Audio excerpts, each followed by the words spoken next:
El taxi se detuvo frente a la reja verde de mi casa, esa que había pintado con mis propias manos hacía más de 20 años.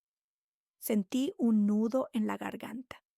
Después de 3 semanas en el hospital, con la cadera recién operada y el cuerpo todavía adolorido, lo único que deseaba era cruzar la puerta y oler otra vez mi cocina con aroma a café de olla.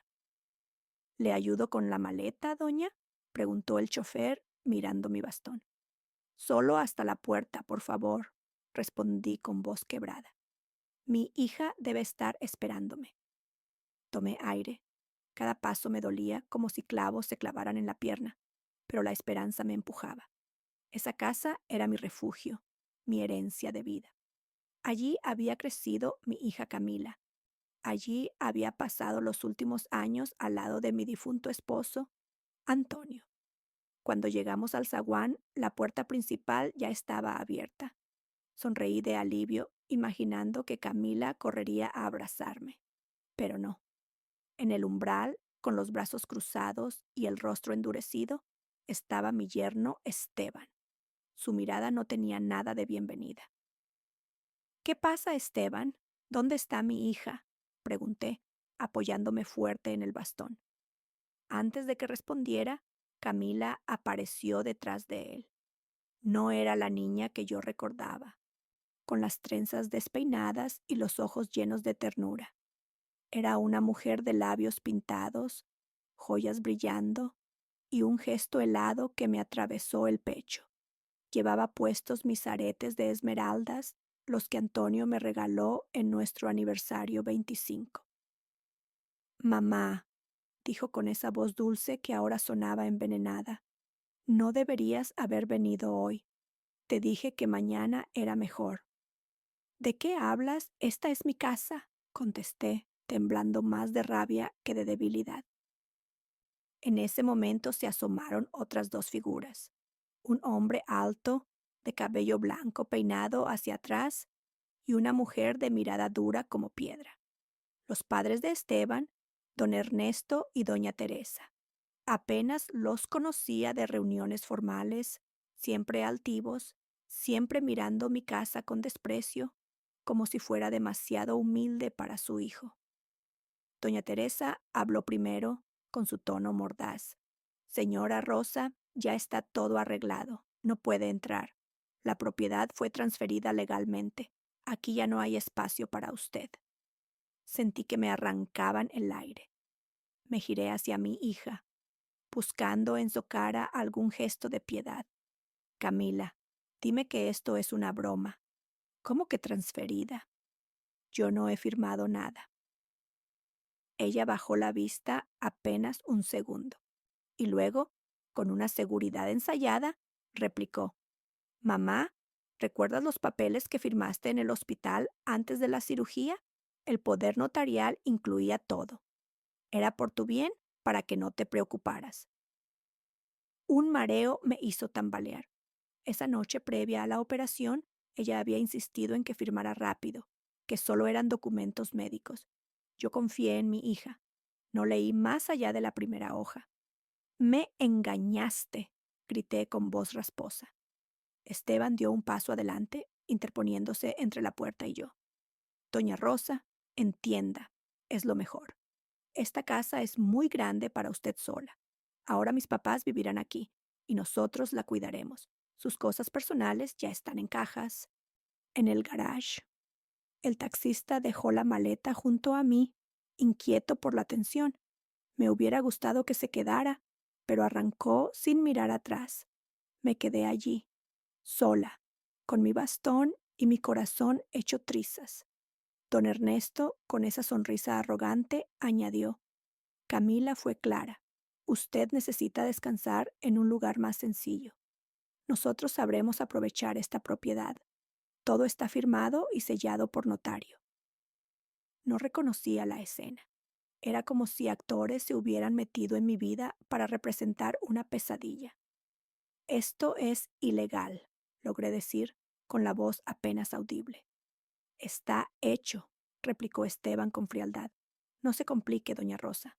Mejor busque dónde quedarse. Camila se acercó, fingiendo ternura. Mamá, por favor, no lo tomes mal, es por tu salud. Tú tranquila, yo te mando tus cajas al cuarto que elijas. Su hipocresía me quemó por dentro. Esa niña que había parido con dolor, la que llevaba de la mano a misa dominical, la que lloraba cuando se raspaba la rodilla. Ahora me expulsaba de la casa que construimos con Antonio. Mis dedos se aferraron al bastón. Las lágrimas no salieron. En su lugar, una frialdad nueva me recorrió el cuerpo.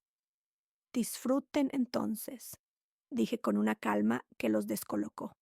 Disfruten de todo lo que me arrebataron. Vi en sus rostros un destello de desconcierto.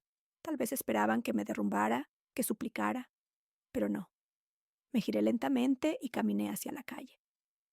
El aire de la tarde olía a jacarandas y a traición.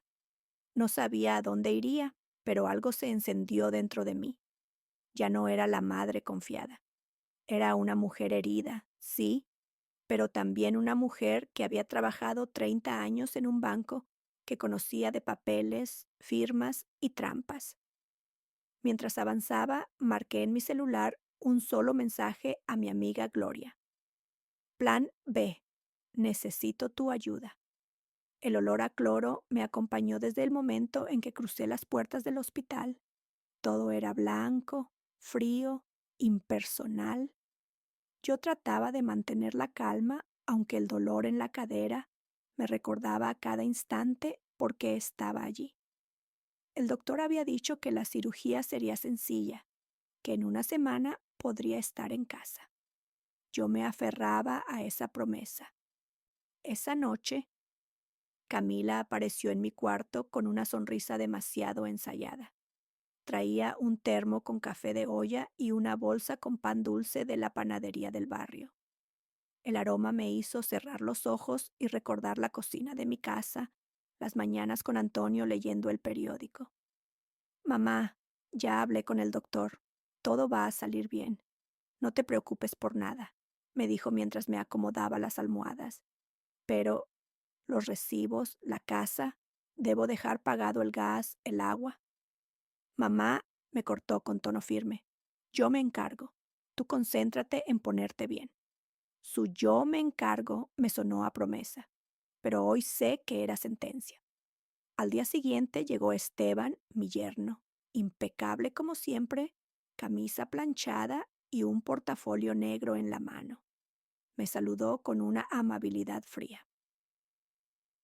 Buenas tardes, suegra. Traigo los papeles que pidió el hospital, unos trámites para la operación. Solo es cuestión de firmar. ¿Trámites?, pregunté confusa. Camila intervino rápido. Mamá, son papeles para que el doctor pueda decidir en caso de urgencia. Nada grave. Solo tienes que firmar aquí, aquí y aquí. Me pasó las hojas con la prisa de quien quiere que todo termine pronto. Yo leí la primera línea del primer documento. Consentimiento informado para artroplastia de cadera. Me tranquilicé. Pero el resto eran párrafos largos, borrosos por el cansancio y la fiebre. Confié. Firmé sin hacer preguntas. Camila sonrió satisfecha. Perfecto, mamá. Ahora descansa. Yo me encargo. La operación fue un éxito técnico, pero mi cuerpo no lo sintió así. En vez de 5 días de recuperación, pasé 21 días entre fiebre, escalofríos y cambios de antibióticos que nunca entendí. El zumbido de las máquinas, el olor a alcohol y los pasos de las enfermeras me acompañaban de madrugada. Camila venía todos los días. Me traía caldos, jugos, revistas. Era atenta, cariñosa en apariencia, aunque siempre llevaba prisa. Ya pagué el predial, mamá, no te preocupes. ¿El predial? Pero yo... Me diste el recibo, ¿no recuerdas? Estaba junto a tus aretes en el cajón. Tragué saliva. Los aretes, los de esmeraldas que Antonio me regaló. Los mismos que luego vería en sus orejas cuando me cerró la puerta en la cara. Esteban pasaba de vez en cuando. nunca se quedaba mucho. Siempre estaba ocupado con el notario, revisando pólizas o firmando con el banco. Yo no entendía por qué necesitaba tantos trámites, pero el dolor me mantenía callada. Un día, al anochecer, Camila llegó con otra carpeta. Mamá, necesitamos que firmes este poder más formal. El primero fue temporal. Es lo mismo, solo para que no te estén molestando con trámites. Si no lo firmamos hoy, van a retrasar tu alta. Retrasar mi alta, me alarmé. La enfermera, que en ese momento acomodaba el suero, evitó mi mirada. Camila aprovechó. Sí, mamá, solo es un papel. Firma aquí. Yo me encargo. Volví a firmar. El día que por fin me dieron de alta, me subí a un taxi rumbo a mi casa en Coyoacán.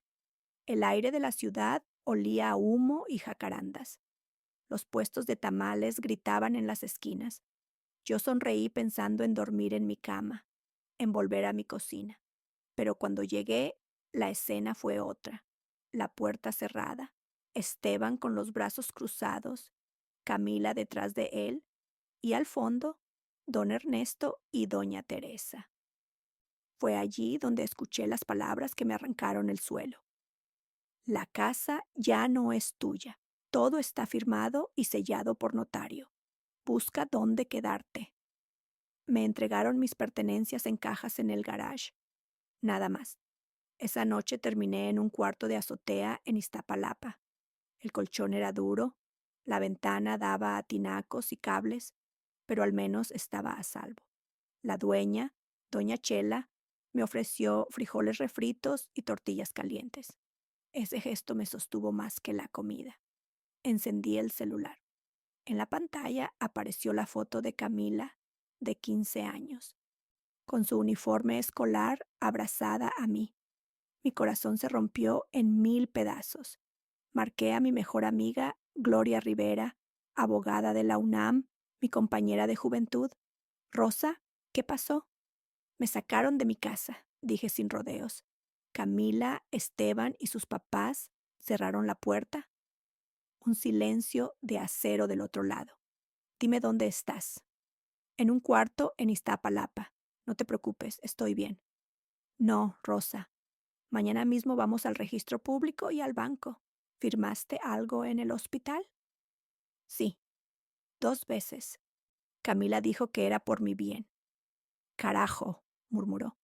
Entonces tenemos un camino largo. Pero escucha, si te engañaron en estado vulnerable, eso es fraude. Y si movieron dinero sin tu autorización, es delito grave. No estás sola. Colgué y me quedé viendo una grieta en la pared como un río seco que subía hasta el techo. Pensé en Antonio, en cómo pintamos la reja de verde, en cómo luchamos 10 años para pagar la hipoteca. Me juré no llorar, no esa noche. A la mañana siguiente, Gloria llegó puntual. Traje azul marino, libreta amarilla en la mano.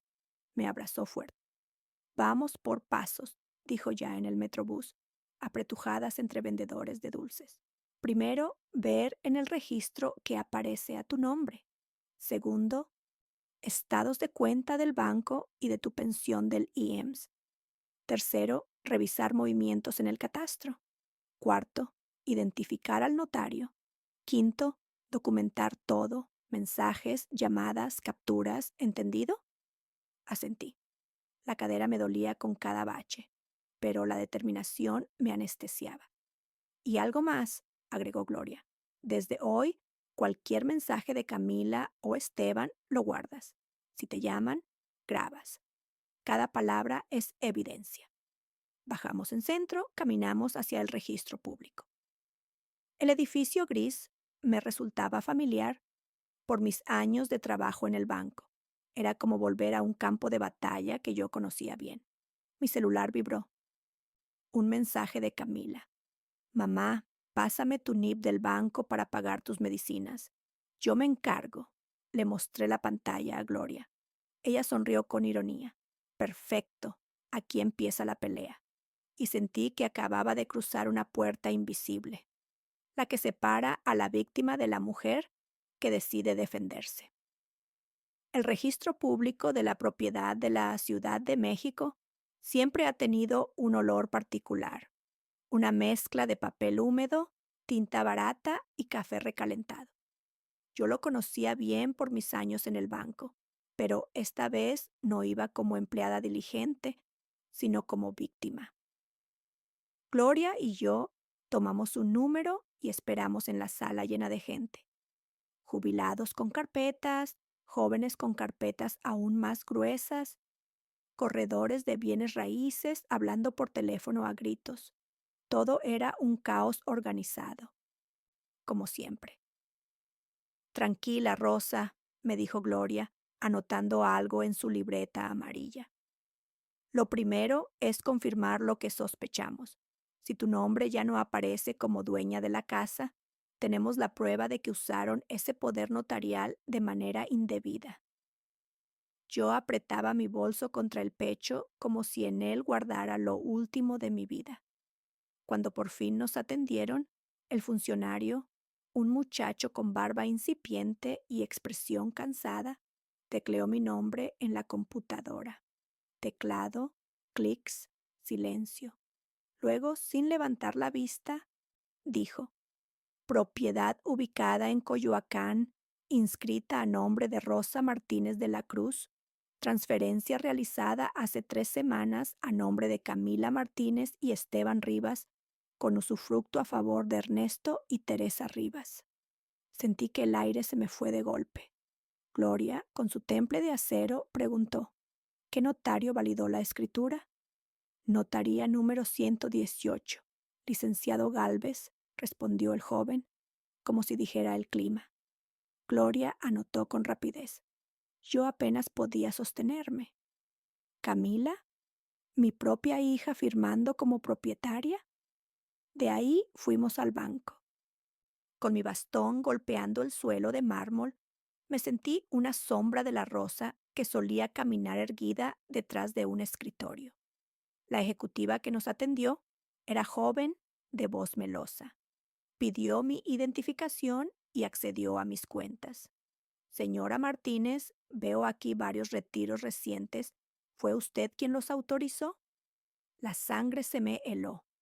¿Qué retiros? Ella giró la pantalla hacia mí. 5 transferencias electrónicas en los últimos 20 días, todas entre 400,000 y 600,000 pesos.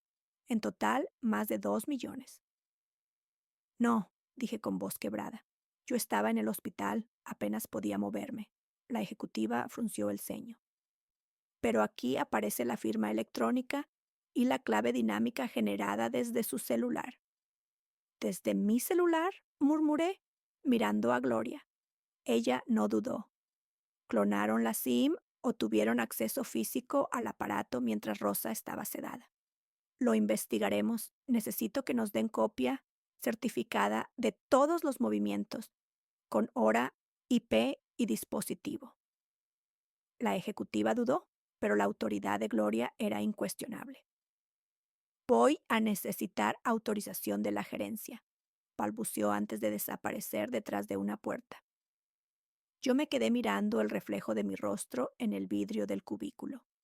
Tenía ojeras profundas, el cabello canoso recogido a la carrera. No reconocía a esa mujer que había manejado millones en auditorías, que había formado a decenas de empleados en el banco. Ahora era una anciana engañada por su propia hija. Esa tarde nos refugiamos en la oficina de Gloria, en la colonia Roma. Entre pilas de expedientes y diplomas enmarcados, ella desplegó todos los papeles en la mesa. Veamos: la casa transferida con poder notarial, tus cuentas drenadas con claves digitales. Todo coincide con un patrón de fraude familiar. ¿Un patrón?, pregunté con la voz apenas audible. Gloria asintió. He llevado casos similares. Generalmente involucra a un pariente cercano y un notario complaciente. Aquí la particularidad es la participación activa de Camila. Rosa, no solo te engañó, firmó contra ti. Me llevé la mano al pecho. El dolor no era físico. Era un cuchillo atravesando la memoria de cada cumpleaños, cada Navidad cada sacrificio que había hecho por ella. Gloria me observó con compasión, pero sin suavizar la realidad. Si no cortamos esto de raíz, se quedarán no solo con tu casa y tu dinero, sino también con tu libertad. Ya intentaron internarte en un asilo con el pretexto de que no podías valerte sola. Créeme, he visto cómo acaban esas historias. La persona aislada, sin acceso a sus bienes ni a su familia. Tragué saliva. ¿Qué hacemos? Primero, congelar tus cuentas.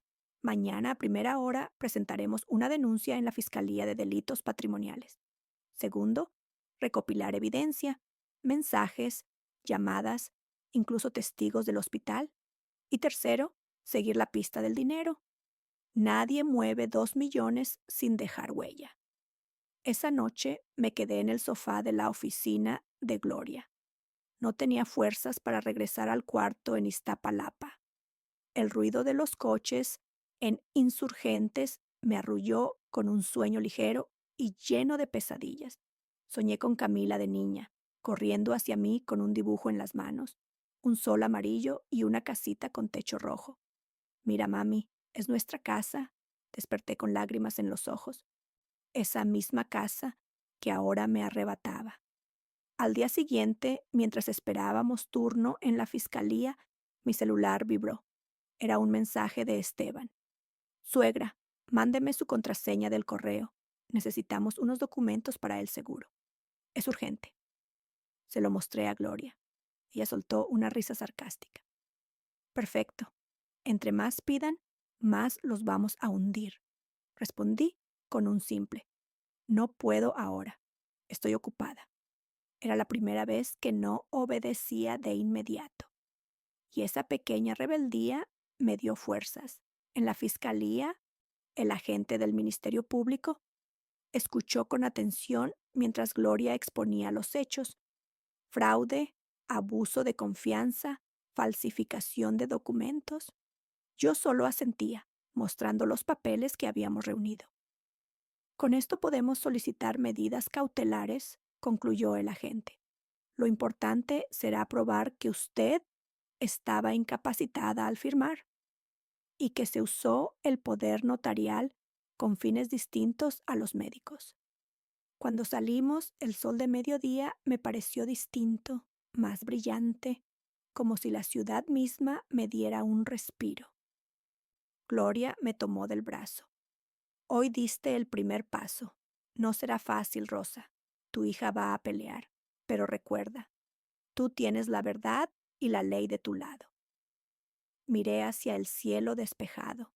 Sentí dolor, sí, pero también una chispa de algo nuevo. Determinación. Sabía que la guerra apenas comenzaba.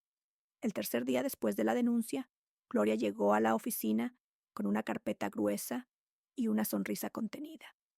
Rosa, esto ya no es solo tu casa, es todo el barrio. Me estremecí. ¿Cómo que todo el barrio? Sacó varias impresiones de la Gaceta Oficial y del Registro de Planificación Urbana.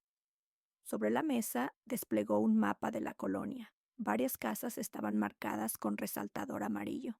Mira, la casa de los Sánchez, la de los Ramírez, la de doña Elvira, todas vendidas en los últimos meses.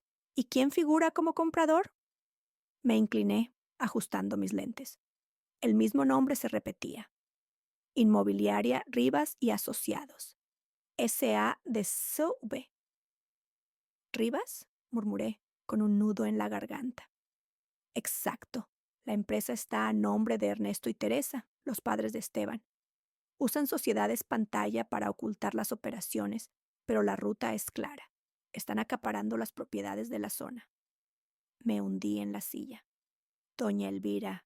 Ella me dijo que estaba vendiendo porque ya no podía con el mantenimiento de la casa. Yo la animé a que lo pensara bien. Gloria asintió. Seguramente la convencieron con un crédito hipotecario ventajoso. Luego la endeudaron hasta que no pudo pagar. Es un esquema clásico de fraude inmobiliario. Con tu dinero financiaron la compra de las primeras casas. Con esas presionan a otros vecinos. Y todo bajo la fachada de una empresa familiar. Esa tarde recorrí la colonia apoyada en mi bastón, saludando a los vecinos con los que había compartido décadas de vida. Las fachadas pintadas de colores vivos ahora mostraban discretos letreros de "se vende". Otros tenían remodelaciones rápidas, como si alguien quisiera aumentar artificialmente el valor. Me detuve frente a la casa de los Hernández. Allí me recibió Marta, la hija mayor, con el rostro desencajado.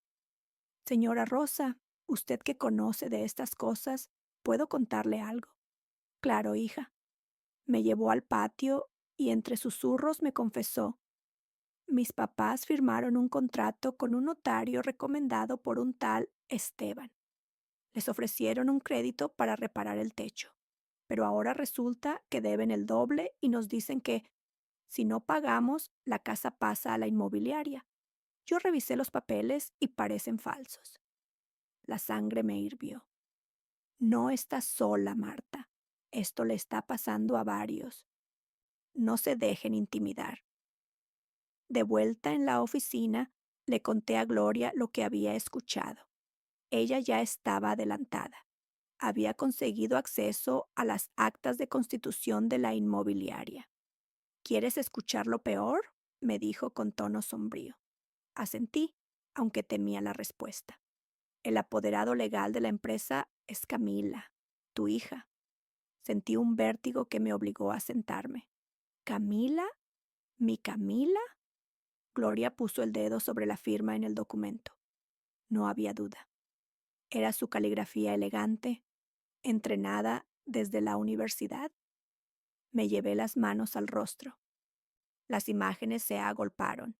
Camila recibiendo su título en Derecho, sonriendo con toga y birrete, diciéndome orgullosa: mamá, voy a usar la ley para ayudar a la gente.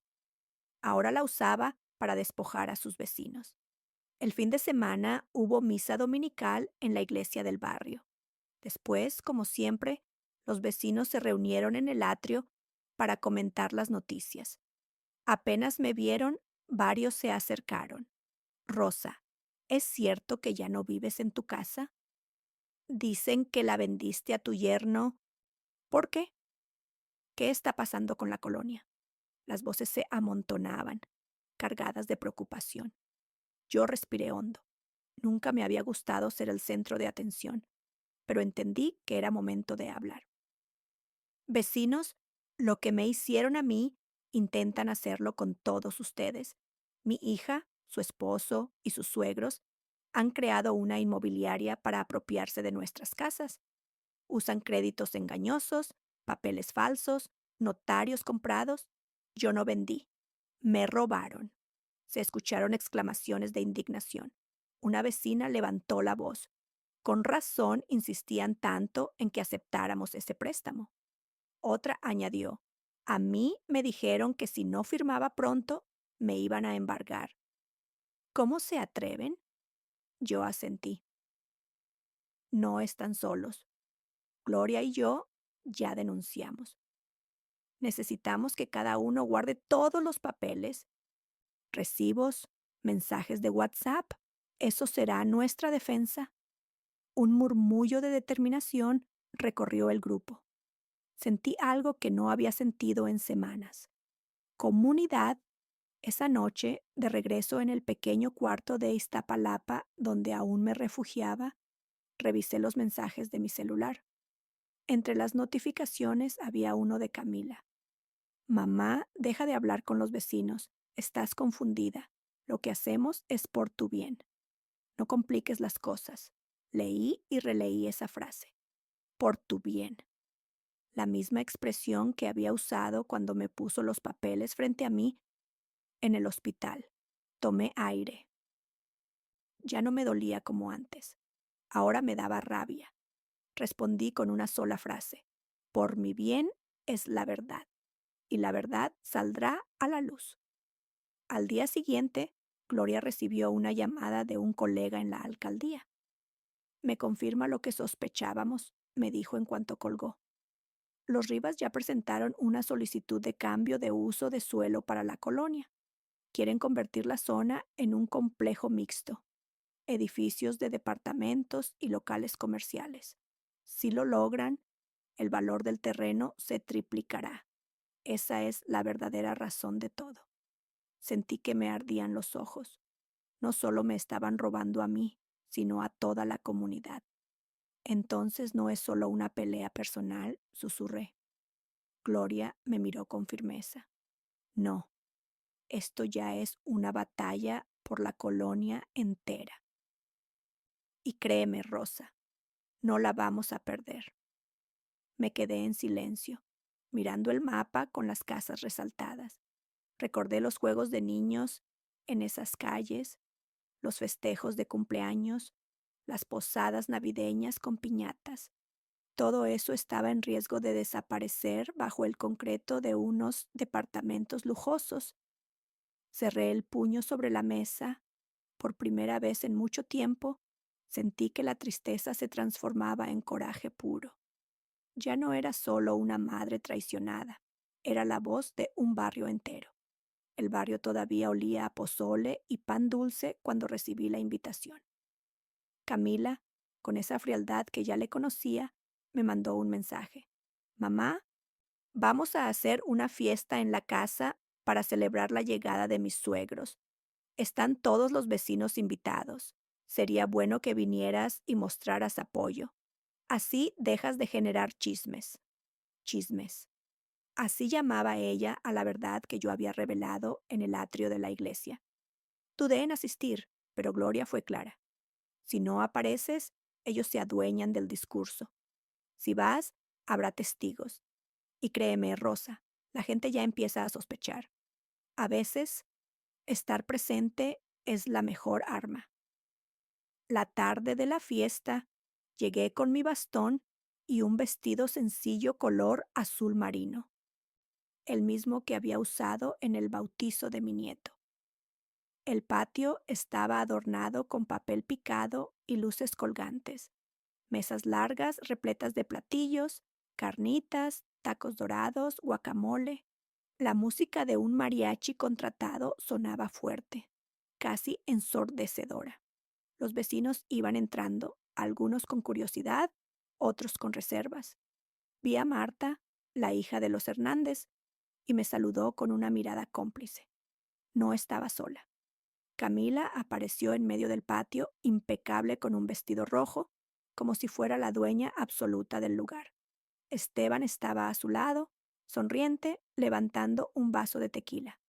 Y detrás, como sombras orgullosas, Ernesto y Teresa, los suegros, saludaban a todos con una seguridad arrogante. Vecinos, bienvenidos a nuestro hogar, proclamó Esteban alzando la voz. Nuestro hogar. Cada sílaba era un golpe en el pecho. Me acerqué a una mesa. Sentía las miradas. Algunos me sonreían con timidez, otros evitaban mis ojos. Todos sabían. Todos habían escuchado algo. Entonces Camila tomó el micrófono que habían rentado. Quiero agradecerles por estar aquí para celebrar un nuevo comienzo. Mis papás políticos han decidido mudarse a nuestra colonia y gracias a Dios tenemos espacio suficiente en esta casa para recibirlos. Esta es su casa y será siempre un lugar de unión y prosperidad. Se escucharon aplausos. El mariachi tocó unas notas. Yo permanecí inmóvil hasta que Teresa, la suegra, se acercó con una sonrisa envenenada. Rosa, qué bueno que viniste. Así puedes ver cómo tu hija se encarga de todo, porque ya es demasiado para ti. Mejor disfruta la música y deja que la juventud maneje las cosas importantes. No tuve tiempo de responder. Camila, todavía con el micrófono, me señaló de repente. Vecinos, también quiero aclarar algo. Mi mamá ha estado diciendo que la casa no es mía, que yo la engañé, pero aquí está el testamento y la escritura firmada ante notario. Ella misma decidió transferirnos la propiedad, porque sabe que necesita cuidados. No hagan caso de rumores. Un murmullo recorrió el patio. Vi cómo varios vecinos fruncían el ceño. Otros me miraban con compasión. El corazón me latía fuerte. Tomé aire, me levanté apoyándome en el bastón y hablé sin micrófono, pero con una voz clara que resonó más que la música. Vecinos, yo jamás firmé para regalar mi casa. Sí, puse mi confianza en mi hija cuando estuve en el hospital. Firmé un poder para asuntos médicos. Lo convirtieron en un arma contra mí. Si alguien aquí cree que estoy loca o confundida, lo invito a revisar los papeles conmigo y con mi abogada.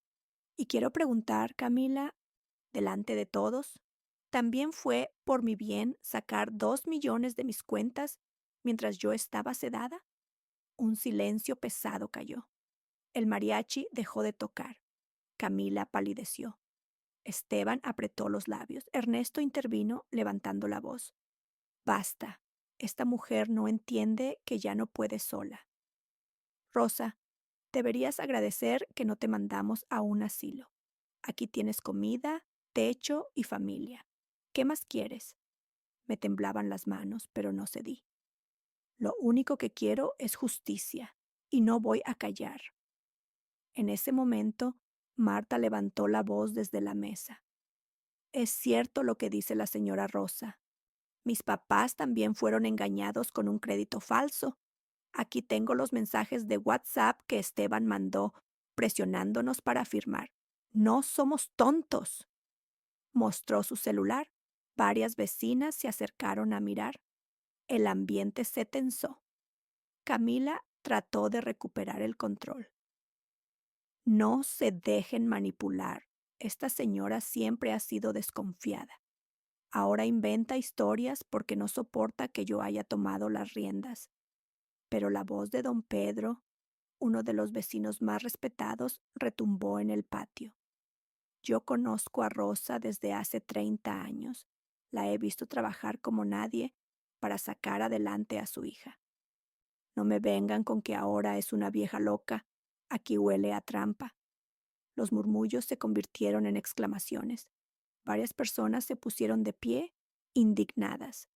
Camila, desesperada, se acercó a mí y me susurró con veneno. ¿Quieres guerra, mamá? La tendrás, pero recuerda, la gente siempre se queda con la versión más fuerte y yo tengo los papeles. Le sostuve la mirada. Y yo tengo la verdad y testigos. De pronto la música volvió a sonar, pero el ambiente ya no era de fiesta, era de sospecha, de tensión. Muchos vecinos se fueron antes de tiempo, murmurando entre ellos. El brillo del festejo se apagó. Yo salí despacio, con la frente en alto. Sentía dolor, sí, pero también orgullo. Por primera vez en mucho tiempo no había callado. Esa noche, en la oficina de Gloria, ella me escuchó contar cada detalle. Fue un error de ellos exponerte públicamente, dijo con calma. Ahora los vecinos empiezan a abrir los ojos. La próxima vez que presentemos pruebas, ya no será solo tú contra ellos, será toda la colonia. Me dejé caer en la silla, exhausta, pero con una chispa de fuego en el corazón. Habían querido humillarme en público. Lo que lograron fue despertar la indignación de todos. El primer round había terminado, y yo, lejos de estar vencida, estaba más fuerte que nunca. Después de la humillación pública en la fiesta, pasé 2 noches sin dormir bien. Me levantaba a cada rato, caminaba por el cuarto de Gloria, con el bastón en la mano, como si pudiera espantar las sombras que me rondaban. La rabia me quemaba por dentro, pero también la impotencia.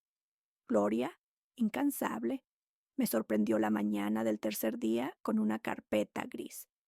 La puso sobre la mesa del comedor con la solemnidad de quien revela un secreto. Rosa, creo que encontramos el hilo que nos llevará a desenredar todo el fraude. Abrí la carpeta. Eran copias de contratos de crédito hipotecario. El logotipo del banco me resultaba familiar. Banco Nacional de México, el mismo en el que trabajé más de 20 años. Estos son los documentos que firmaron tus vecinos, los Hernández y los Ramírez, explicó Gloria. Mira bien las firmas y las condiciones. Me puse los lentes y revisé. El contrato decía que el préstamo era por 1.5 millones de pesos, pero en realidad el depósito al cliente era de apenas 600,000. El resto eran comisiones, seguros y ajustes de avalúo. Esto es un robo descarado, murmuré, con la sangre hirviendo. ¿Y las firmas? Míralas. La de doña Elvira está falsificada. Esa mujer tiene temblor en la mano. Jamás habría firmado así de recto. Gloria asintió. Exacto. Y fíjate en la fecha. El mismo día en que tú estabas internada en el hospital, ellos estaban registrando estos contratos en la notaría del licenciado Gálvez. ¿Coincidencia? No. Esa tarde fuimos juntas al banco para pedir los expedientes originales. Me reconocieron algunos empleados mayores, y aunque ya estaba retirada, aún respetaban mi trayectoria. La jefa de área, una mujer robusta llamada Lourdes, me saludó con cariño. Doña Rosa, ¿qué anda investigando? Hace tiempo que no la veía. Respiré hondo. Necesito revisar un expediente de crédito hipotecario a nombre de la familia Ramírez. Es urgente. Lourdes dudó, pero cuando le expliqué que había una denuncia en curso, aceptó. Nos llevó a una sala y trajo los archivos. Al abrirlos, mis manos temblaron. No era solo la firma falsificada. Todo el paquete documental estaba manipulado. Estados de cuenta adulterados, avalúos inflados con fotografías de casas que no eran las del barrio, hasta comprobantes de ingresos inventados. Esto no es error, Lourdes, dije con voz grave. Es fraude sistemático. Ella bajó la mirada. He visto varios expedientes iguales en los últimos meses, siempre vinculados al mismo despacho, Rivas y Asociados. A veces pienso en reportarlo, pero la orden viene de arriba. Gloria tomó nota con rapidez. Necesitamos copia certificada de todo, y tu testimonio, Lourdes.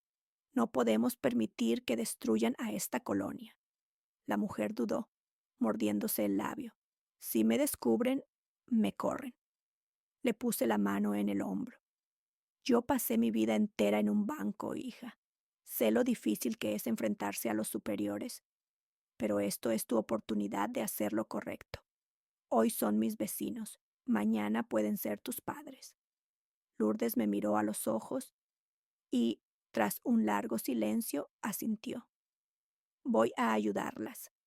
Con los documentos en la mano, nos dirigimos a la notaría del licenciado Gálvez. El edificio era imponente, de mármol blanco, con recepcionistas trajeados y aires de grandeza. El notario nos recibió en su oficina llena de diplomas y fotos con políticos. Señora Martínez, qué gusto, dijo con voz suntuosa. Su hija me habló de usted. ¿En qué puedo servirle? Me ardieron los oídos. Usted validó escrituras de mi casa y de media colonia con firmas falsas. Quiero saber cómo explica eso. Gálvez se acomodó en su sillón de cuero sin perder la sonrisa. Yo solo doy fe de lo que me presentan. Si las partes firman, mi obligación es protocolizar. Gloria lo interrumpió con voz filosa. No se equivoque, licenciado. Usted también debe verificar identidades. Y tenemos pruebas de que avaló contratos con personas hospitalizadas o con firmas evidentemente falsificadas. Por un momento el notario perdió la compostura. Luego carraspeó. Señoras, no hagan acusaciones sin fundamento. Esto puede volverse un problema para ustedes. Yo me incliné hacia él con la mirada fija. El problema lo tiene usted, porque ya presentamos denuncia y lo próximo será su responsabilidad en todo este fraude. Prepárese para rendir cuentas. Salimos de la notaría con el corazón acelerado. Afuera, Gloria me apretó el brazo. Lo acorralamos, Rosa. Ese hombre sabe que lo tenemos. Es cuestión de tiempo para que cometa un error o intente cubrirse. Esa noche, revisando los papeles en la mesa de la cocina, descubrí un detalle que me heló la sangre. En un contrato aparecía una nota manuscrita, autorizado por Camila M. Lo señalé con el dedo. Gloria, ¿ves esto? Es la letra de mi hija. Ella se acercó, ajustó sus lentes y confirmó. Sí, es de Camila. Rosa, esto es la prueba de que no solo fue cómplice, fue protagonista. Ella validaba cada operación. Me quedé paralizada. Ya no podía engañarme con la idea de que Camila había sido manipulada por Esteban o sus suegros. No, ella estaba al centro del fraude. Las lágrimas me nublaron la vista. Recordé cuando de niña me pedía que la dejara usar mi pluma de tinta azul para imitar mi firma. Siempre sonreía orgullosa al mostrarme las letras torcidas. Ahora usaba esa misma caligrafía para despojar a ancianos de sus casas. Gloria me abrazó sin palabras. Al día siguiente, nos reunimos con los vecinos en el salón parroquial. Llevé las copias de los contratos y las mostré una a una. Vecinos, aquí está la prueba. Los Rivas están usando créditos hipotecarios falsos para quedarse con sus casas. Miren este contrato, depósitos inflados, firmas falsas, avalúos manipulados. Y aquí, esta nota de autorización es de mi hija, Camila. Se escucharon murmullos de indignación. Doña Elvira lloró diciendo que había confiado ciegamente. Don Pedro apretó los puños. Esto es un crimen. No vamos a permitir que nos sigan robando. Gloria tomó la palabra. Necesitamos organizarnos. Cada uno de ustedes debe traer sus contratos, mensajes, correos. Vamos a formar un expediente colectivo y cuando lo presentemos, no podrán ignorarnos. Los rostros de mis vecinos se iluminaron con determinación. Ya no era solo mi lucha, era la de todos. Esa noche, al acostarme, recibí un mensaje de un número desconocido. Deja de meter a los vecinos, te vas a arrepentir. Última advertencia. Me quedé mirando la pantalla. El miedo me apretó el pecho, pero no borró la decisión que ya estaba tomada. Por primera vez en semanas, no temblé. Solo pensé, ellos no saben de qué soy capaz cuando me arrebatan lo más sagrado. Me acomodé bajo las cobijas. Afuera, los perros ladraban y la ciudad seguía su curso. Pero yo, Rosa Martínez, ya no era la víctima indefensa. Era la mujer que iba a desenmascararlos, aunque me costara la vida. La mañana en que Gloria llegó con otra carpeta bajo el brazo, supe que algo grave se avecinaba. Su rostro, normalmente sereno, estaba endurecido como piedra. Rosa, dijo apenas cruzar la puerta, tus sospechas eran ciertas. No se conformaron con la casa ni con los créditos. También falsificaron un testamento. Sentí un escalofrío recorrerme la espalda. ¿Un testamento? ¿De quién? Gloria colocó la carpeta sobre la mesa y la abrió lentamente. De tu difunto esposo, don Manuel. Mira, tomé la copia. El título rezaba Testamento Público Abierto, Notaría 118, Líquenes Galvez. El mismo notario que ya había validado los créditos fraudulentos. Leí las primeras líneas con incredulidad. Yo, Manuel Ortega Ramírez, en pleno uso de mis facultades, dejo todos mis bienes a mi hija Camila Martínez y a su esposo, Esteban Rivas, excluyendo a mi esposa Rosa Martínez. Se me nubló la vista. Mi Manuel, que me repetía hasta sus últimos días, lo nuestro es tuyo, Rosa. Nadie tocará lo que construimos juntos. ¿Cómo podían atreverse a inventar semejante mentira? Esto no es su firma, susurré con la voz quebrada.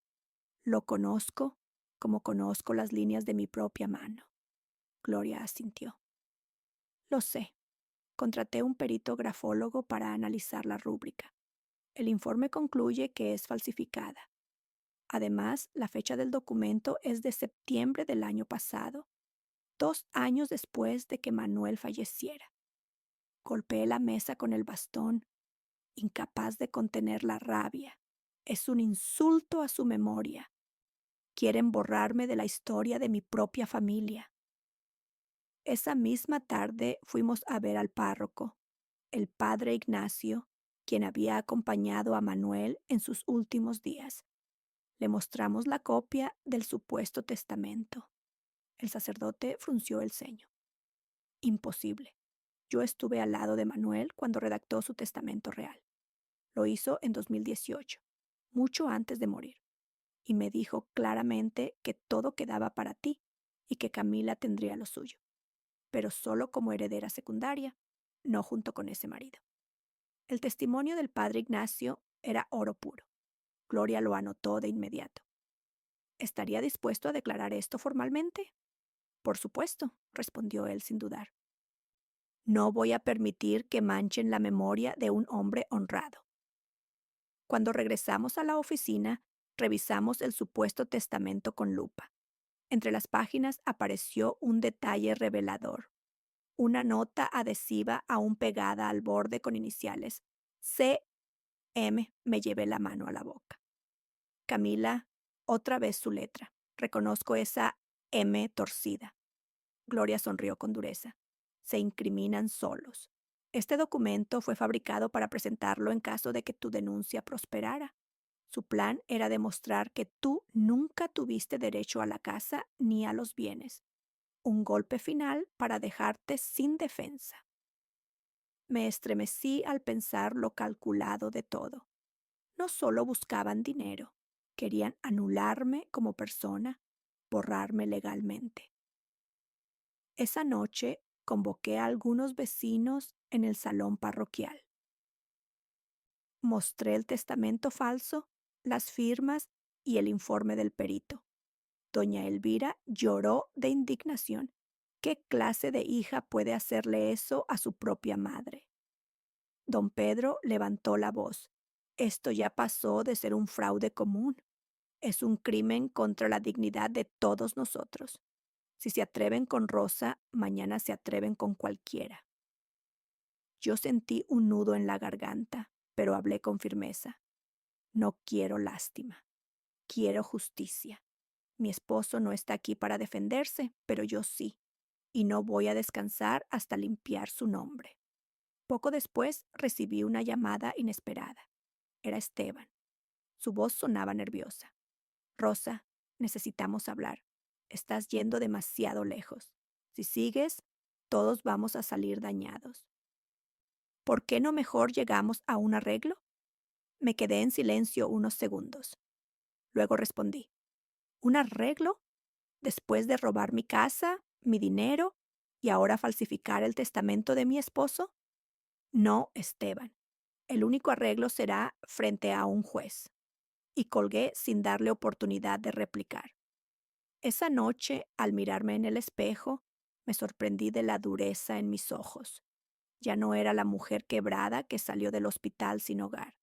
Era otra, una viuda decidida a honrar la memoria de su marido y a enfrentar a su propia hija si era necesario. Con cada nuevo documento fraudulento, con cada mentira descubierta, mi dolor se transformaba en un arma. Y lo sabía. Pronto llegaría el momento de usarla frente a todos. El eco de mis pasos en el pasillo del juzgado municipal de Coyoacán resonaba como tambores de guerra. Tenía las manos sudorosas, apretando con fuerza la carpeta amarilla donde guardaba mis pruebas, copias de contratos hipotecarios, el informe del perito grafólogo, recibos bancarios y el testamento falso con las iniciales de Camila. Gloria caminaba a mi lado, firme, con su traje azul marino y esa mirada de acero que siempre me infundía confianza. Hoy no es el final, Rosa, me dijo en voz baja. Es apenas el principio del desenmascaramiento. Pero recuerda, lo importante es que todo quede asentado en actas y frente a testigos. Aquí no podrán esconderse detrás de fiestas ni sonrisas. Respiré hondo.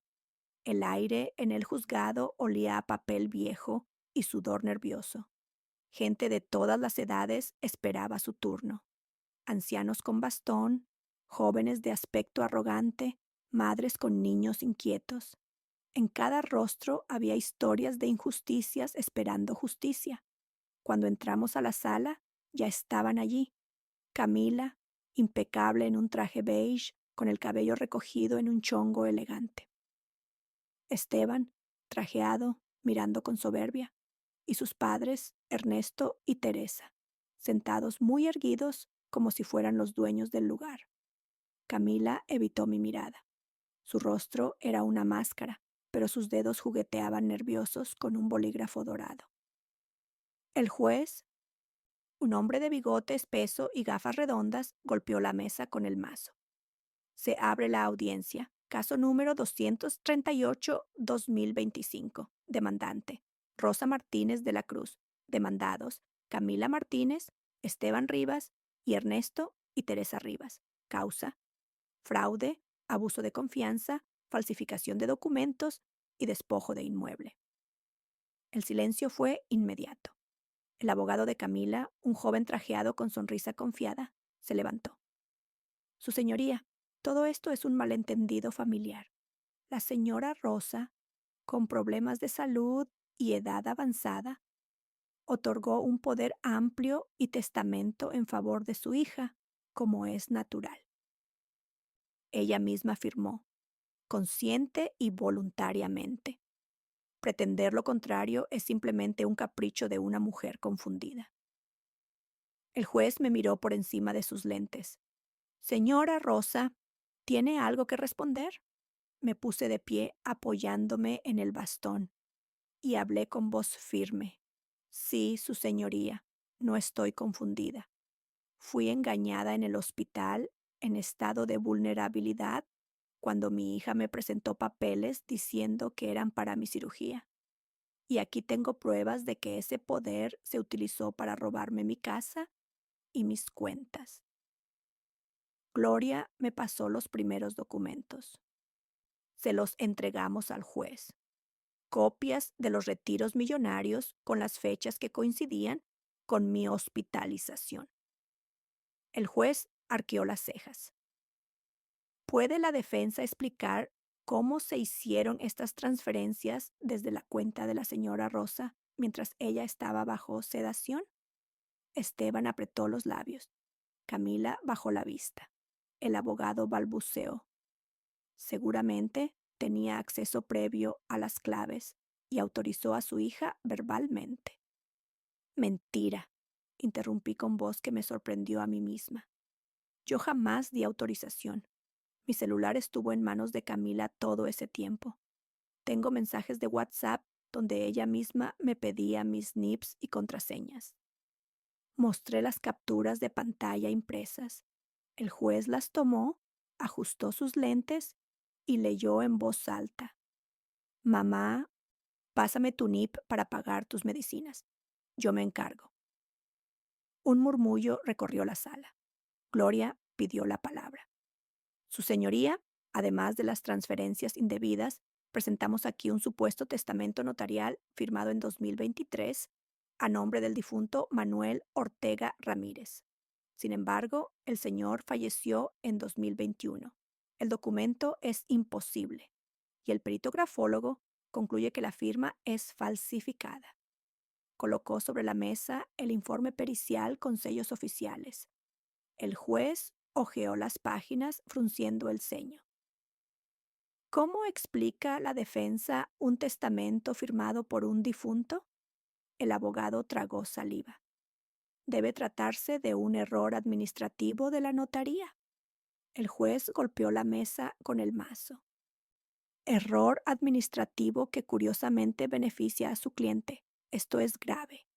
Entonces Camila, como si no soportara más la tensión, se levantó y habló con voz cargada de indignación.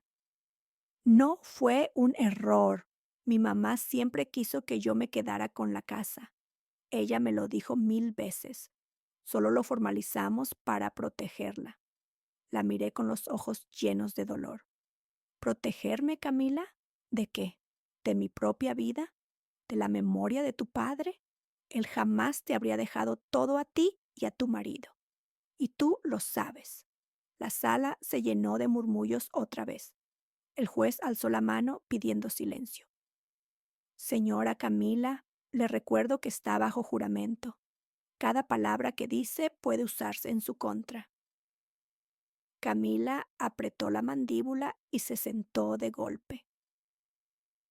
Gloria aprovechó la tensión y pidió llamar a un testigo. El juez accedió. Entró el padre Ignacio, el párroco del barrio. Se santiguó antes de tomar asiento. Juro decir la verdad, dijo con voz clara. Padre Ignacio, preguntó Gloria, ¿estuvo usted presente cuando el señor Manuel Ortega realizó su testamento original? Sí, respondió él con firmeza. Fue en 2018, y Manuel dejó todo en favor de su esposa Rosa. Yo mismo lo acompañé al notario. Después falleció en 2021. Cualquier documento posterior es falso. El juez asentía mientras tomaba notas. El abogado de Camila intentó objetar, pero la voz del sacerdote era contundente, cargada de autoridad moral. La defensa intentó su última carta, acusarme de incapacidad mental. Su señoría, creemos que la señora Rosa no está en pleno uso de sus facultades. Su edad avanzada y la operación reciente comprometen su memoria. Este pleito es producto de confusión y manipulación por parte de terceros. Yo me levanté otra vez, con el corazón martillando.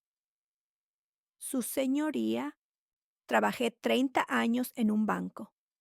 He auditado documentos más complejos que estos. ¿Quiere pruebas de mi lucidez? Déjeme revisar aquí mismo cualquier contrato y le señalaré cada cláusula engañosa. No necesito que hablen por mí. Un murmullo de aprobación recorrió la sala. Algunos vecinos que habían asistido como público aplaudieron discretamente. El juez me observó con atención, como evaluando mi firmeza.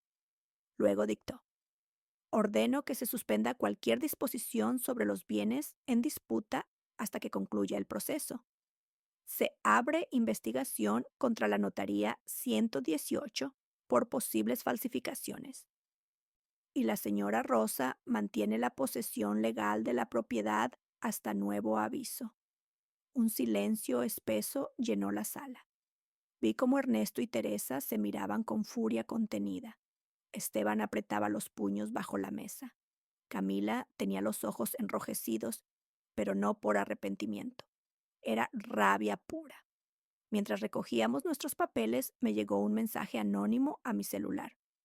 Esto no acaba aquí. Vas a pagar caro por desafiarnos. Se lo mostré a Gloria. Ella lo leyó, levantó la vista y sonrió con frialdad. Mejor. Entre más amenacen, más pruebas tenemos. Cuando salí del juzgado, el sol me cegó unos segundos. Afuera, varios vecinos me esperaban. Marta me abrazó. Doña Elvira lloraba diciendo: gracias, Rosa. Gracias por pelear también por nosotros. Por primera vez en meses no sentí vergüenza ni dolor. Sentí orgullo. Ellos habían querido humillarme, borrarme, convertirme en un estorbo, pero ahora estaba en pie, con mi comunidad detrás de mí. Sabía que la batalla aún no terminaba. Vendrían más trampas, más acusaciones, tal vez más amenazas, pero había algo que ya no podían arrebatarme: la certeza de que la verdad estaba de mi lado. Y esa certeza era más fuerte que cualquier notario corrupto o hija traicionera. La noticia de la suspensión dictada por el juez se esparció por la colonia como pólvora. Esa misma tarde, los vecinos me llamaron una tras otra, felicitándome, contándome cómo los Rivas pasaban por sus casas con caras largas. Yo debería haber sentido alivio, pero en el fondo sabía que esa familia no se quedaría de brazos cruzados. No tardaron. 2 días después, Gloria recibió un sobre anónimo en su oficina. Era una copia de una supuesta evaluación psiquiátrica firmada por un médico privado. El documento afirmaba que yo sufría de deterioro cognitivo avanzado y que mis decisiones estaban seriamente comprometidas. Esto es basura, gruñó Gloria, tirando el papel sobre la mesa. Un informe comprado. Mira, ni siquiera hay sello oficial ni cédula profesional. Pero el golpe no era menor. Si lograban sembrar dudas sobre mi capacidad mental, todo lo demás podría derrumbarse. Esa misma noche, Camila me llamó. Su voz sonaba melosa, casi maternal. Mamá, ya viste lo que dicen los médicos. No puedes seguir en esto. Déjame manejar las cosas por ti. Vas a sufrir mucho si sigues peleando. Yo respiré hondo antes de responder. Camila, la única que me hace sufrir eres tú. No son médicos, son cómplices. No voy a rendirme. Hubo un silencio largo. Luego, con un tono helado, dijo, entonces no me dejas alternativa. Y colgó. Al día siguiente, un par de policías tocaron la puerta del cuarto donde me quedaba. Mostraron un documento, una denuncia por violencia intrafamiliar presentada por Camila. Dice aquí que usted la agredió físicamente en la fiesta, señora, explicó uno de ellos, sin mirarme a los ojos. Me quedé de piedra. Eso es mentira. Yo apenas puedo caminar con el bastón. ¿Cómo voy a agredirla? Nosotros solo cumplimos órdenes, replicó el otro, con un tono cansado. Tendrá que comparecer mañana. Cuando se fueron, sentí que las piernas se me doblaban, pero Gloria, que había estado presente, me sostuvo del brazo. Era cuestión de tiempo. Ahora van a usar la estrategia de victimizarse. Pero no temas, tenemos testigos. Marta, don Pedro, todos vieron lo que pasó en la fiesta. Ninguno te vio levantar una mano. Al contrario, fuiste humillada públicamente. Me enjugué las lágrimas. Quieren destruirme a como dé lugar. Sí, respondió Gloria con calma, pero cada mentira que inventan es otra cuerda con la que se atan solos. Ese mismo fin de semana, los Rivas organizaron una reunión informativa en el salón parroquial, el mismo donde yo había mostrado los contratos falsos. Colocaron pancartas impresas: Protección a la familia Martínez Rivas. Defendamos a Camila de los abusos. Yo fui, acompañada de Gloria y varios vecinos. El ambiente estaba tenso, con miradas divididas. Ernesto tomó la palabra con voz grave. Vecinos, todos ustedes conocen a Rosa, pero debemos ser francos. La señora ya no está bien. Su mente no es clara. Mi hijo Esteban y mi nuera Camila solo intentan cuidarla. ¿Qué madre no confiaría en sus propios hijos? Los murmullos comenzaron. Doña Teresa se levantó enseguida y mostró un fajo de copias del supuesto informe psiquiátrico. Aquí está la prueba. No es invento. Rosa necesita ayuda, no pleitos. Yo me puse de pie, el bastón golpeando el suelo. ¿Ayuda? ¿Así le llaman a robarle a una mujer su casa, su dinero y la memoria de su marido? ¿Así le llaman a falsificar testamentos? Camila fingió lágrimas, sacando un pañuelo de su bolso. Mamá, por favor, no sigas, me partes el corazón. Yo solo quiero lo mejor para ti. Pero Marta, la hija de los Hernández, se levantó con su celular en alto. No les crean. Yo tengo audios de WhatsApp donde Esteban me amenaza para firmar un crédito falso. Y aquí están las capturas de pantalla. Reprodujo uno de los audios. La voz de Esteban sonó clara y fría. Si no firmas hoy, pierden la casa. Así de sencillo. Un murmullo de indignación recorrió el salón. Don Pedro golpeó la mesa. Ya basta. Nos quieren ver la cara de tontos. Los Rivas se removieron incómodos, pero Ernesto gritó: esos audios son montajes. Todo es mentira. Gloria intervino, levantando un documento oficial. Pues entonces explíquenle a todos por qué la Fiscalía ya abrió una investigación formal por fraude y falsificación. Aquí está el oficio. El ambiente explotó. Los vecinos comenzaron a hablar entre ellos, ya no con dudas, sino con rabia. Algunos se acercaron a mí, dándome palmadas en la espalda. Otros miraban a Camila y su familia con desprecio abierto. Esa noche recibí otro mensaje anónimo en mi celular. Si no te callas, terminarás peor que en el hospital. Sentí un escalofrío. Por primera vez tuve miedo real por mi vida, pero al mismo tiempo comprendí que si me callaba, no solo perdía yo, perdíamos todos. Me senté frente a Gloria, temblando, pero decidida. Amiga, ya no es solo un pleito familiar, esto es una mafia. Y si quieren guerra, se la vamos a dar. Ella sonrió con firmeza. Entonces prepárate, Rosa. El próximo paso será el clímax. Vamos a desenmascararlos públicamente frente a toda la colonia y con la ley en la mano. Esa madrugada, mientras escuchaba el ruido lejano de los microbuses y los perros callejeros, recordé las palabras de Antonio. Nunca dejes que te arrinconen, Rosa, ni en la vida ni en la muerte. Cerré los ojos y juré que no me rendiría, ni aunque tuviera que enfrentarme a mi propia hija en el estrado. El fuego de la justicia ya estaba encendido, y nadie lo apagaría. El amanecer de aquel lunes parecía distinto. El aire de la Ciudad de México estaba más denso, más expectante. Me vestí con el mismo rebozo azul que Manuel me regaló en nuestro aniversario número 30. Quería llevar un pedazo de él conmigo al tribunal. Gloria, impecable como siempre, pasó por mí en su auto. Hoy comienza la verdadera batalla, me dijo mientras revisaba sus notas. Recuerda, no tienes que ser perfecta, solo honesta. La verdad está de tu lado. Asentí, aunque el corazón me latía tan fuerte que parecía un tambor de guerra. El juzgado civil de la colonia Doctores estaba lleno de gente. Periodistas, vecinos y curiosos se agolpaban en la entrada.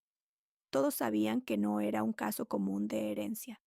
Era la historia de una madre expulsada de su casa por su propia hija y la familia política. Al entrar a la sala, los vi. Camila, mi hija, con un vestido beige impecable y el cabello perfectamente alisado. A su lado, Esteban con su mirada arrogante, y detrás, Teresa y Ernesto, los suegros, con caras de mármol. Fingían seguridad, pero yo alcanzaba a ver los nervios en la manera en que Ernesto se ajustaba el reloj una y otra vez. El juez, un hombre robusto, de voz grave, golpeó la mesa con el mazo. Comenzamos la audiencia. Caso 49532-24, Rosa Martínez contra Camila Martínez y familia Rivas, por fraude, falsificación de documentos y despojo de inmueble. El murmullo del público se apagó. El abogado de los Rivas tomó la palabra primero, un joven trajeado con sonrisa cínica. Su señoría, mi cliente Camila, solo actuó por el bienestar de su madre. La señora Rosa, con más de 67 años y problemas cognitivos comprobados, no estaba en condiciones de manejar sus bienes. Por ello firmó un poder de representación. Mi cliente y su familia solo han protegido el patrimonio para evitar que se desperdicie. Hubo murmullos entre los vecinos presentes. Yo apreté los labios. Esa era la narrativa que habían ensayado. Presentarme como una anciana senil. El juez me miró directamente. Señora Rosa, ¿desea responder? Me puse de pie con ayuda del bastón. Sí, su señoría. Con todo respeto, yo no necesito que me protejan de nada, mucho menos de mi propia hija. Lo que hicieron fue robarme. Gloria me entregó una carpeta. La abrí con manos firmes y saqué el primer documento. Este es el supuesto poder notarial que dicen que firmé. Aquí está mi firma auténtica, tomada de mi credencial de elector y verificada por un perito. Como puede ver, no coincide. El juez tomó los papeles, ajustó sus lentes y los comparó con atención. Se anexa al expediente. El abogado de los Rivas sonrió con condescendencia. Una anciana puede olvidar lo que firma. Gloria se levantó como un rayo. Objeción. La supuesta firma fue estampada 2 semanas después de que la señora Rosa estuviera hospitalizada bajo sedación por cirugía de cadera. Médicamente imposible que haya comparecido en persona. Aquí están los reportes del hospital. El juez arqueó la ceja. Eso es grave. Continúe. El segundo golpe vino con el testamento falso. Gloria lo presentó con un aire solemne. Este documento pretende demostrar que el difunto esposo de mi clienta dejó todos los bienes a Camila y su esposo. Sin embargo, tenemos pruebas periciales de que la firma es falsificada.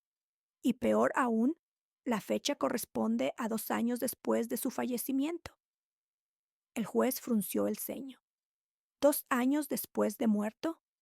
¿Quién elaboró esto? Silencio en la banca de los Rivas. Ernesto tosió nervioso. Desde el público, el padre Ignacio se levantó. Con su permiso, su señoría. Soy sacerdote de la parroquia de San Antonio. Yo estuve presente cuando don Manuel dictó su verdadero testamento en 2018 y le aseguro que lo dejó todo a su esposa Rosa.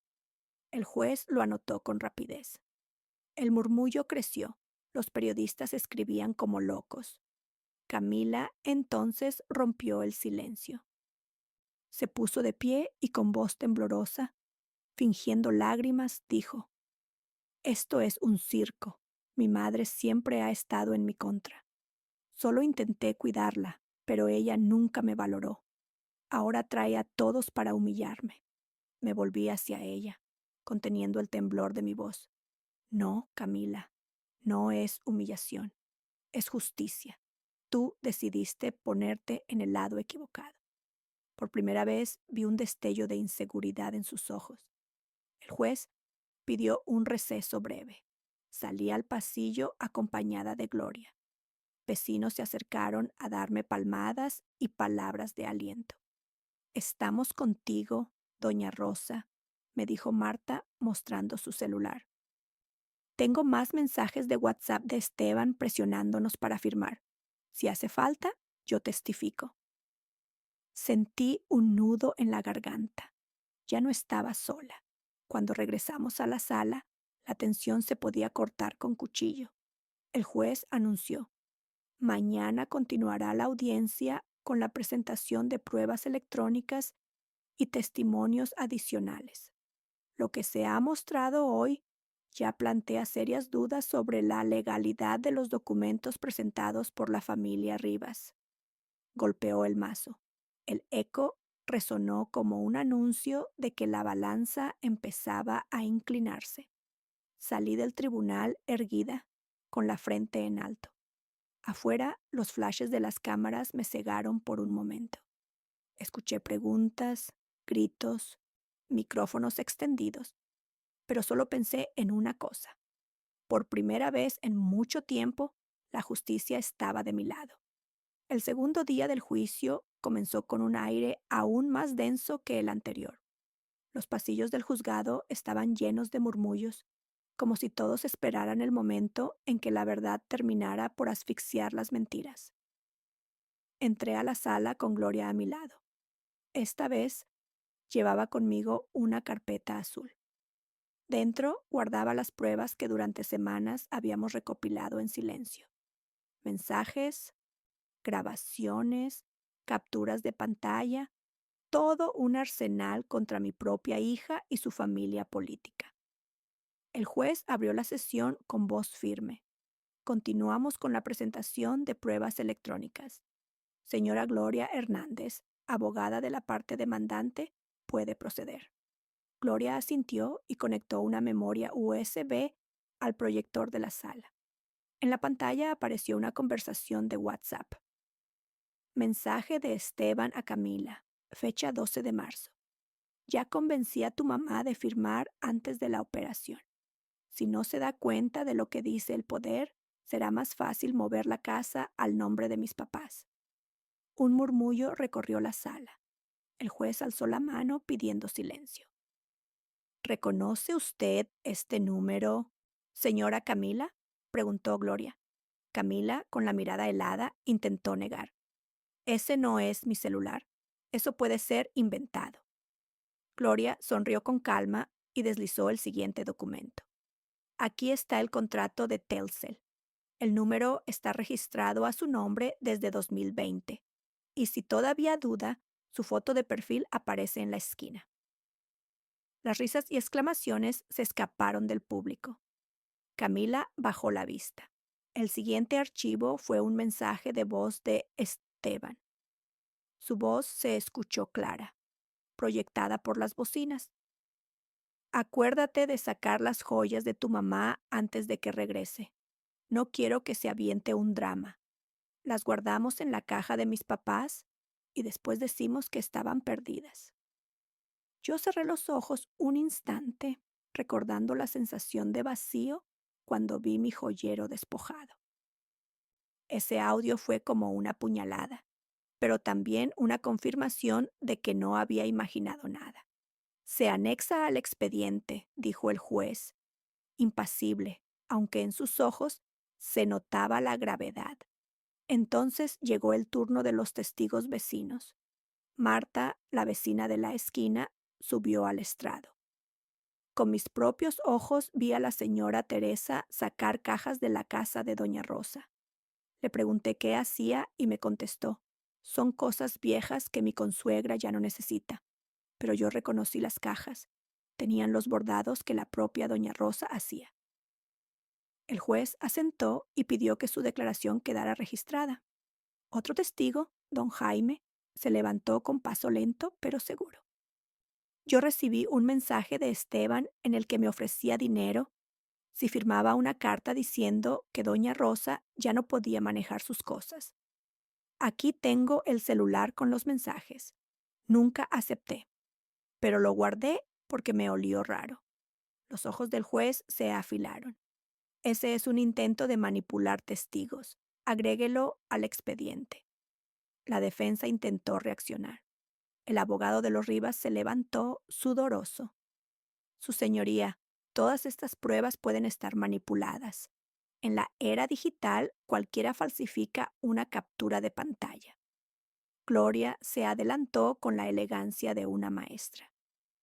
Por eso hemos traído peritos certificados en informática forense.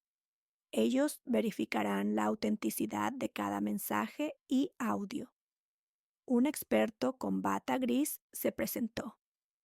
Con voz técnica explicó cómo había revisado los metadatos, confirmando que no hubo alteraciones.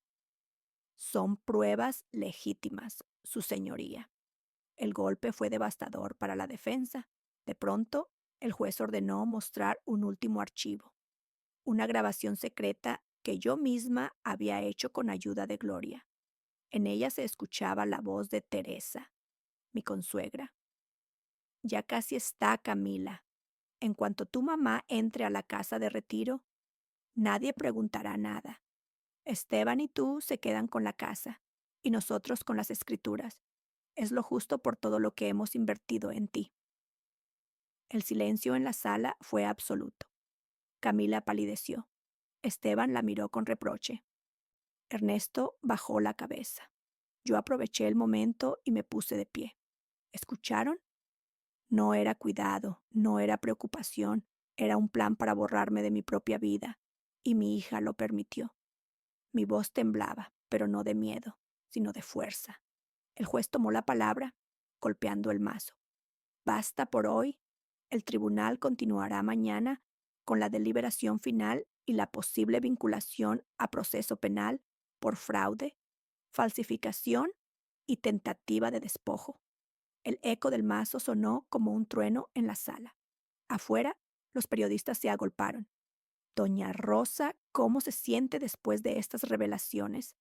Respiré hondo, mirando al cielo despejado sobre la ciudad. Me siento como alguien que estuvo a punto de perderlo todo, pero que ahora tiene la verdad de su lado. Y eso, señores, nadie me lo puede quitar. Gloria me tomó del brazo y caminamos juntas entre la multitud. Dentro de mí, sabía que el día siguiente sería el más importante de mi vida.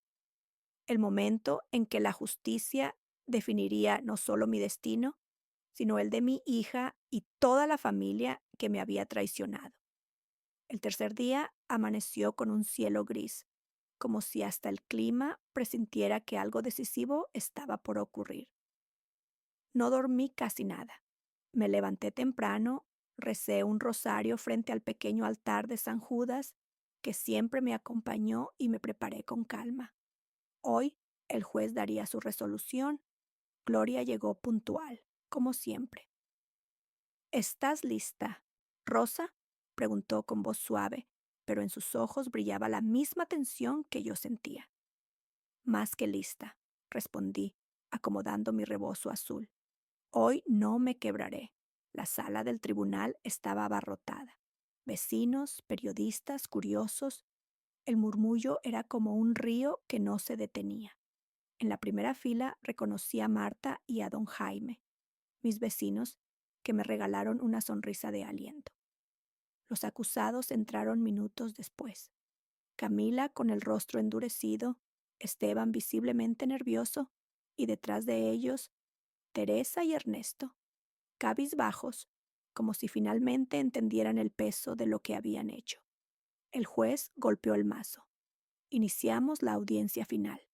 Tras revisar documentos notariales, informes periciales, testimonios y pruebas electrónicas, este tribunal se encuentra en condiciones de dictar resolución. El silencio fue total. Podía escuchar mi propio corazón. El juez comenzó leyendo un resumen. Se ha demostrado que el poder notarial fue falsificado. Las pericias confirman que la firma no corresponde a la señora Rosa y que la fecha coincide con su hospitalización bajo sedación. Volvió a golpear el mazo. Se ha comprobado que el testamento presentado por la defensa fue fabricado con fecha posterior al fallecimiento de don Manuel Martínez, lo que constituye falsificación agravada. Las caras de Teresa y Ernesto se crisparon. Los audios y mensajes de WhatsApp verificados muestran la intención deliberada de los acusados de despojar a la señora Rosa de su vivienda y bienes. Particularmente graves son las referencias a ingresarla en una institución de retiro para consolidar el fraude. El público murmuró indignado. El juez entonces me miró directamente. Señora Rosa, ¿desea expresar algo antes de la resolución? Me levanté despacio, apoyada en mi bastón. Sentí que mi voz salía desde lo más profundo de mis entrañas. Sí, su señoría. No vine aquí solo por una casa, aunque esa casa guarda los recuerdos de toda mi vida con mi esposo. Vine porque si permitimos que se normalice que un hijo traicione a su madre, que los consuegros inventen papeles para robar, entonces cualquiera de nosotros queda indefenso. Hoy no pido compasión, pido justicia. Un murmullo de aprobación recorrió la sala. El juez asintió. Este tribunal resuelve lo siguiente. La vivienda ubicada en la colonia Portales regresa de inmediato a la titularidad de la señora Rosa Martínez. Se anulan el poder notarial y el testamento falsificado. Se vincula a proceso penal a Esteban Rivas y a sus padres, Teresa y Ernesto, por fraude, falsificación de documentos y tentativa de despojo. En el caso de la señora Camila Martínez, este tribunal considera probado que participó activamente en la trama, aunque se valorará su grado de responsabilidad en sede penal. De momento, queda sujeta a medidas cautelares y prohibición de acercarse a la casa de su madre. El mazo golpeó con fuerza. La sala explotó en murmullos, algunos aplausos ahogados. Yo respiré hondo. El peso que cargaba desde hacía meses comenzaba a soltarse. Camila, de pie, gritó con furia. Esto es injusto. Soy su hija. Tengo derecho a esa casa. La miré, por última vez, con una mezcla de dolor y firmeza. ¿Eres mi hija? Camila. pero ser hija no significa tener derecho a destruir la vida de tu madre. Tú elegiste estar del lado del dinero, no del amor. Sus ojos se llenaron de lágrimas, pero no respondió. Teresa intentó abalanzarse hacia mí con insultos, pero los policías la sujetaron. Ernesto bajó la cabeza sin decir nada. Esteban solo murmuraba: no puede ser, no puede ser. Cuando salí del juzgado, la multitud me recibió con aplausos. Periodistas lanzaban preguntas, cámaras brillaban. Yo solo levanté la voz para decir: lo que pasó aquí no es solo mi historia, es la historia de muchos adultos mayores engañados por los que deberían protegerlos. Hoy demostramos que no estamos indefensos. Siempre hay justicia, aunque tarde en llegar. Los aplausos resonaron más fuerte. Esa noche regresé a mi casa. Abrí la puerta con mis propias manos. El olor a madera y a jardín me envolvió. Caminé por cada rincón, tocando las paredes como quien recupera un pedazo del alma.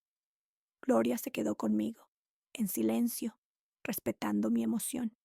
En el comedor, donde tantas veces cenamos en familia, me senté y observé el vacío. El teléfono sonó. Era un número de la prisión preventiva. Contesté. Era Camila. Mamá, su voz era débil.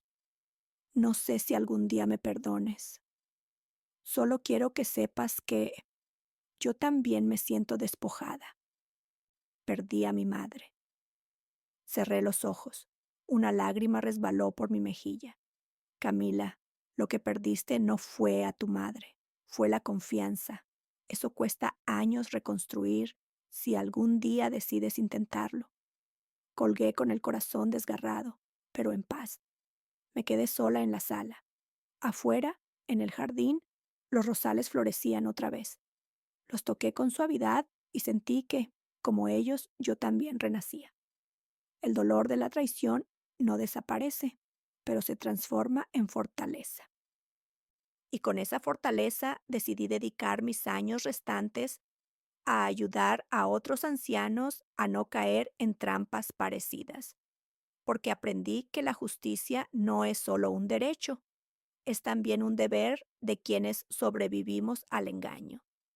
Y mientras cerraba las ventanas de mi casa esa noche, susurré para mí misma: volví a mi hogar, volví a ser yo, y nadie volverá a arrancarme de aquí. 6 meses habían pasado desde aquel juicio que cambió mi vida para siempre. A veces me despierto aún con el eco del mazo del juez en mis oídos, como si ese sonido hubiera quedado tatuado en mi memoria. Pero ya no me pesa. Ese eco se ha vuelto recordatorio de que la justicia existe, aunque llegue tarde, aunque duela. La casa, mi casa, volvió a ser mía en todos los sentidos. Las paredes que antes parecían frías y violadas por la presencia de extraños, poco a poco recuperaron su calor.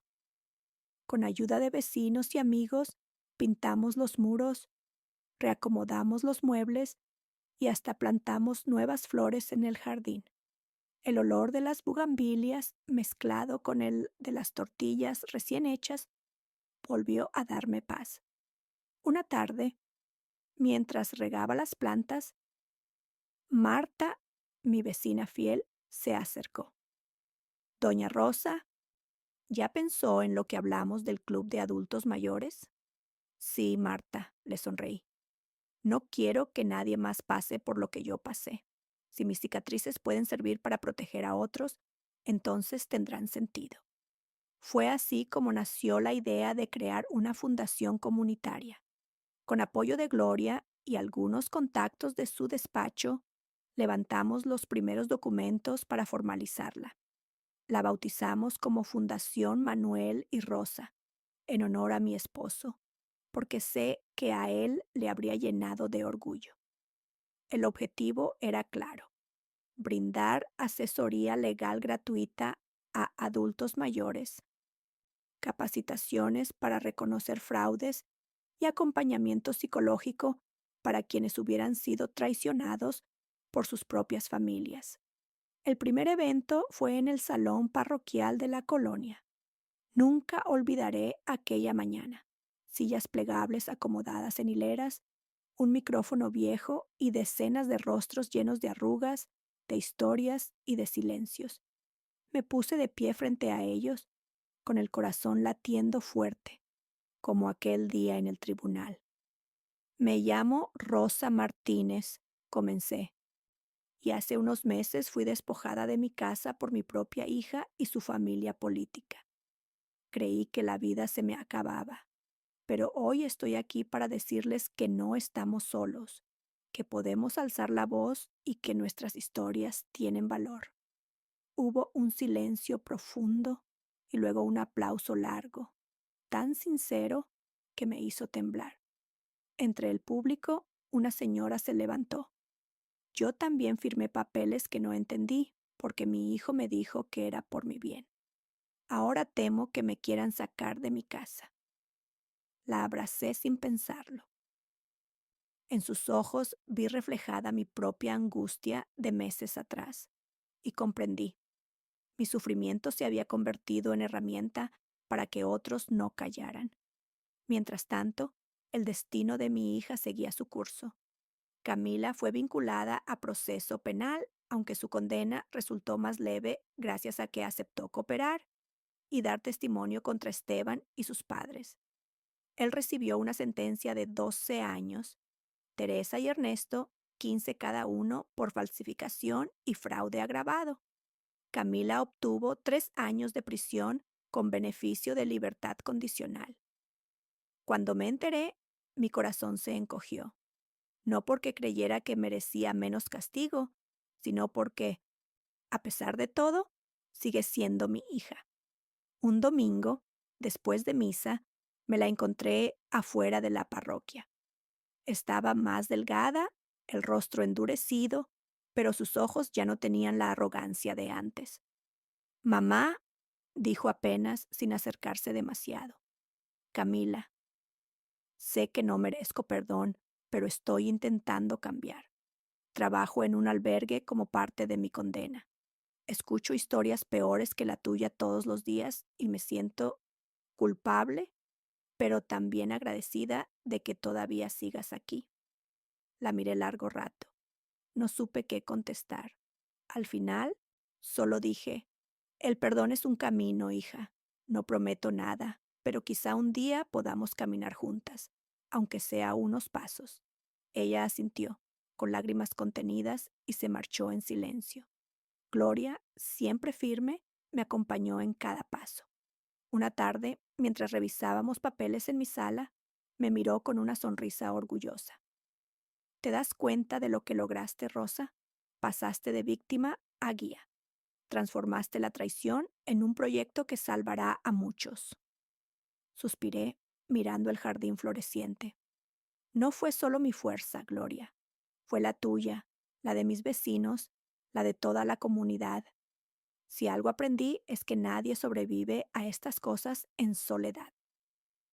El día de la inauguración formal de la fundación, colocamos una placa en la entrada que decía, para todos aquellos que han sido traicionados por quienes debían cuidarlos, que encuentren aquí justicia, apoyo y esperanza. Al leerla, sentí un nudo en la garganta. Recordé cada lágrima derramada, cada noche de insomnio, cada golpe de la traición, y entendí que, aunque el dolor no desaparece, puede convertirse en semilla de algo más grande. Esa noche, sola en mi casa, encendí una vela junto al retrato de Manuel. Lo logramos, viejo, murmuré. Nos quitaron todo por un tiempo, pero aquí estamos otra vez. Y ahora, nuestro hogar no solo es nuestro, se convirtió en refugio para muchos. El silencio me envolvió con ternura.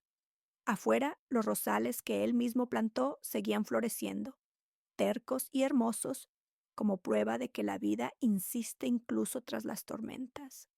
Hoy miro mi cicatriz en la cadera y ya no pienso en dolor, sino en resistencia.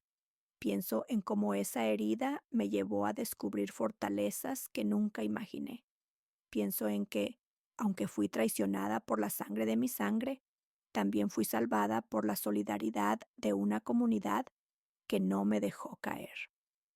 El mensaje que quiero dejar es simple. No permitamos que el miedo ni la vergüenza nos callen.